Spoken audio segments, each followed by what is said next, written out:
On this video we're taking a look at our MLB Parlay Picks for the games that are happening on Sunday, April 17, 2022. Welcome back to High Stakes, let's get straight into it. Also, don't forget to subscribe to get notified as soon as we release these sport prediction videos, and if you would like more betting tips and predictions then check out our Patreon in the link down below. Our new Patreon is a way for us to help you improve your chances of making more money. 5 plans are available for each and every one of you. You can get 30 extra betting picks all the way up to 500 extra betting picks per month. Stop wasting hours of your time searching for bad betting picks that ends up costing you a lot of money. Join the High Stakes Patreon now and get the best betting picks. Our first parlay pick is Baltimore Orioles vs New York Yankees. Over 8.5 runs. And here is why. The New York Yankees will be looking to build on their 5-2 win over the O's from Saturday's matchup. Josh Donaldson went 2 for 4 with a 2-run home run and a double, while Giancarlo Stanton added a double and an RBI, and Anthony Rizzo had an RBI as well in the win. Jose Trevino, Isaiah Kiner Falefa and Aaron Hicks each had 2 hits, with Trevino logging a double, while Aaron Judge added a base hit as well to finish off New York's offense as a team in the win. Jamison Talon allowed 2 earned runs on 3 hits while striking out a pair over 4.2 innings of work. J.P. Sears got the win in relief to improve to 1-0, while Clay Holmes closed the 9th for his first save. Nestor Cortez Jr. will start here and is 0-0 with a 0.00 ERA and 5 strikeouts this season. It's expected to be another long season in Baltimore as this massive rebuild continues, but Orioles pitching has performed far better than anyone expected in the first week, with Jordan Lyles and the bullpen totally shutting down the Yankees on Friday.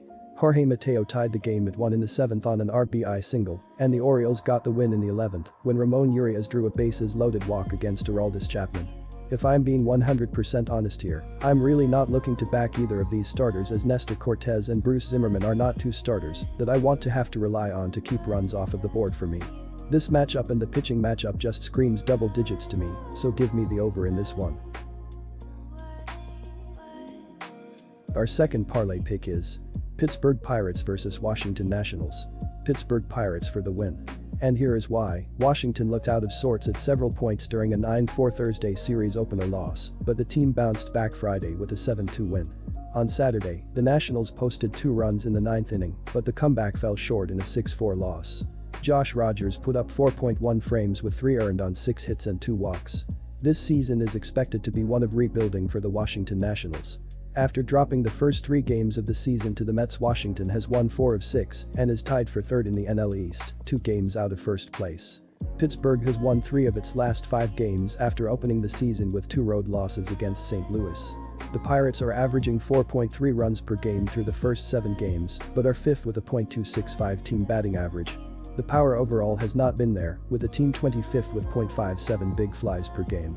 Both offenses have been about equal this season, but the Pirates' bullpen, 3.31 ERA, has been much better than Washington's, 4.85 ERA.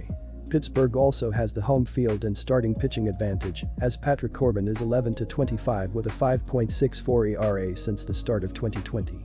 I'm going to take a stab on the Pirates. Pittsburgh has been quite the mixed bag so far this year, but the team does have some solid victories under their belt so far. If Quintana can post another decent outing and the offense can get on Corbin early in Game 4, I think the Pirates will have a good shot. Saturday's game was a little sketchy at times, but Pittsburgh did a nice job pulling through. I think they'll keep it going here. Our third parlay pick is Boston Red Sox vs Minnesota Twins. Over 10 runs. And here is why. The Minnesota Twins have scored 8 runs in their last 3 games and 3 or fewer runs in 5 of their last 8 games. The Twins are 0-5 this season when scoring 3 or fewer runs. Luis Arias leads the Twins with 8 hits and 4 RBI, while Jorge Polanco and Byron Buxton have combined for 12 hits and 7 RBI. Bailey Ober gets the ball, and he is 1-0 with a 7.20 ERA and 4 strikeouts this season. This will be Ober's 2nd career game against the Red Sox. Starting pitching was always going to be the question for Minnesota last year, so it has to be thrilled with how youngster Joe Ryan performed on Friday to win the opener in Boston. The offense was also clicking, as Luis Arias had run scoring hits in both the first 2 innings, with Miguel Sano also launching a homer, with Gary Sanchez's 2-run single in the 5th also providing insurance. Ryan tossed 6 terrific innings, allowing 1 run on 5 hits and no walks, while striking out 7. Arias was on base 3 times while driving in a pair, while Jorge Polanco added a double, 2 walks and a run scored. Our guys being able to go out there and have some good at-bats late in the game and add 2 runs to the scoreboard. That's the difference between winning and losing a lot of games, manager Rocco Baldelli said about adding 2 runs in the 9th via the Associated Press. The Twins remain down on the money line even with Friday's upset, and they are also 3-4 on the run line so far. Overs are 2-4-1 for the Twins early, but Friday's opener in Boston went well over the betting total. Boston got off to a shaky start in 2022 by dropping the opening series to the rival Yankees and is now in danger of losing its first set at home as it couldn't slow down the Twins on Friday. Alex Verdugo got the Red Sox on the board in the second with a solo shot, but they wouldn't score again until the 8th when Enrique Hernandez hit an RBI double before scoring on Rafael Devers' 2-run homer. Nick Pivetta struggled through 2 innings to take the loss, allowing 4 runs on 5 hits and 2 walks while striking out 2. Jackie Bradley Jr. went 2-3 with a double and a run scored, while Devers also had a multi-hit game. He struggled with his command a little bit, pitching coach Dave Bush said to MLB.com about Pivetta. Went through stages the first couple of innings where he landed some breaking balls for strikes and then couldn't and found himself behind in the count. The Red Sox are down on the money line in the early going as they have been a favorite in the last 4 games while going 4-3 on the run line. Overs are also 3-4 for the Red Sox after their last 2 games, both went over the betting total. Boston is roughly average at the plate so far, averaging 4.29 runs per game with a .658 team ops. The Red Sox have some work to do on the pitching side with a 4.65 collective ERA, although the bullpen has been strong with a mark of 3.34. Devers is Boston's top performer so far with a 1.054 ops, 2 homers and 7 RBI. Verdugo could also be in line for a huge season, having posted a .963 ops with 2 homers and 5 RBI thus far. Bailey Ober wasn't sharp at all in his opener, and he was more than hittable last season, especially on the road where he had a .265 allowed batting average. Michael Wacha looked sharp in his debut, but he's been rocked each of the last 2 years, and I need to see more to trust him. 2 subpar shaky pitchers and 2 hot offenses. I expect some fireworks. Give me the over.